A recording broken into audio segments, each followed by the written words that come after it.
Movie review. Movie review. I know all of you guys want this type of content, judging by my spike in viewership.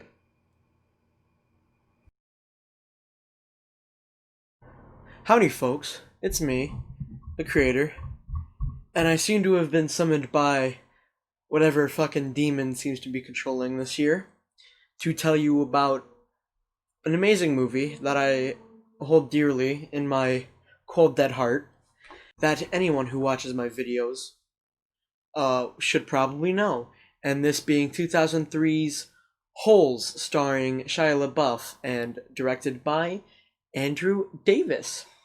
The title of this video isn't putting the movie down in any way. I'm gonna get to that near the end of the video. I'm doing that just to drain some viewer watch time. Anyway, as most of my reviews go, I'm going to start with a plot overview. This time it's actually going to be a fucking overview because I don't want to spoil the plot for like the 2-year-olds that haven't seen the movie. So in the beginning, we're introduced to our character, which is Stanley Yelnats the Fourth. He, in the beginning, throws some shoes at him. He gets arrested for stealing shoes. Oh no. And he gets sent to a camp, which you have to dig holes for the entire time you're there, every day. 5 feet diameter, 5 feet deep, I guess. And he finds something cool, shows it to him. The other guy gets the shit and piss and ass. He makes friends with the tent he's in, which, if I can remember all the characters off the top of my head, it is X-Ray, Zigzag, Armpit,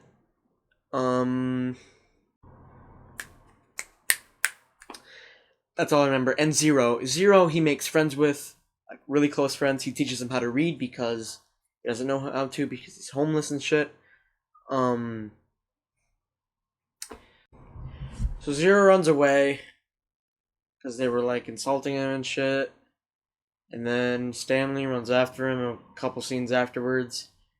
And they discover what actually happened in the first scene of the movie. And bada bing, bada boom. They dig a few holes, and everyone lives happily ever after. Everyone lives happily ever after. Anyway, some epic things I liked about this movie. I think that the characters are actually well thought out and well introduced. The child actors are pretty good, considering they're children. I thought all the adults were pretty convincing, because they're adults, they should be good at acting, which they are. Anyway, another thing I liked about this movie was how it takes place in like 2 times.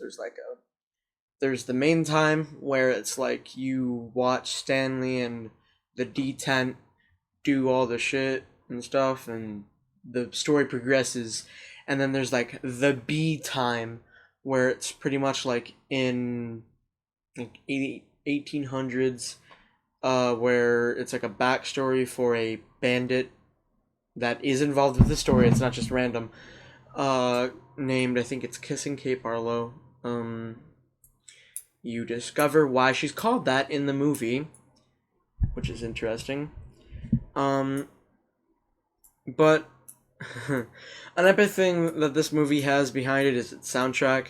The OST is pretty basic for a 2003 movie, but the songs that are put in it, for example, dig it up, oh, oh, dig it up, oh, oh, yeah. With broken hands and withered souls, emancipated from all you know.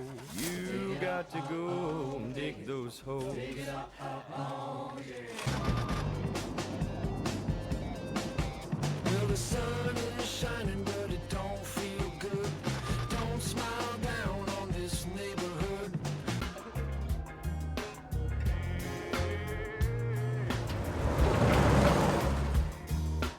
Oh, sinners, let's go down, let's go down, let's go down. Oh, sinners, let's go down, down in the valley to pray. Something funny I think about this character, who is supposed to be the counselor, just devolves to, like, into madness over the entire course of the movie. He starts off as just a happy guy in the first scene you meet him, and then every other scene he just gets angrier and angrier until he's like fucking insane at the end of the movie, which is kind of funny. You may have done some bad things, but that does not make you a bad kid. I respect you, Stanley. Welcome to Camp Green Lake, buddy boy. Where this movie is lacking is what it's bad at, which is pretty much nothing. Like I say, it is a masterpiece. The OST is pretty generic, but it's hiding behind like a bunch of good music, like I already said. So that's pretty much the only bad thing about the movie that I spotted. Some of the acting might be subpar, but that's just because, again, children actors. So now it's time that we talk about the title of the video. Now you may be thinking, what, Kevin? Why'd you have to put Forgettable masterpiece? I don't think that can be possible. Doesn't that kind of like a fucking oxymoron or something? My reply to those questions would probably be along the lines of yes and fucking no. The reason I call this movie a forgettable masterpiece is because right before watching this script, right before writing this script, I watched the movie. And then in the middle of the writing it, I had to watch it again because I retained literally fucking 0% of the information that I got from that movie. It's really hard because this movie is extremely good. I love it. Unless I am actively watching this movie or talking about it with a friend afterwards, I do not remember a single part of this movie until, after a week. It's funny and sad at the same time. All in all, this movie is a certified epic gamer moment, and I would approve it if you have a memory of an elephant with OCD.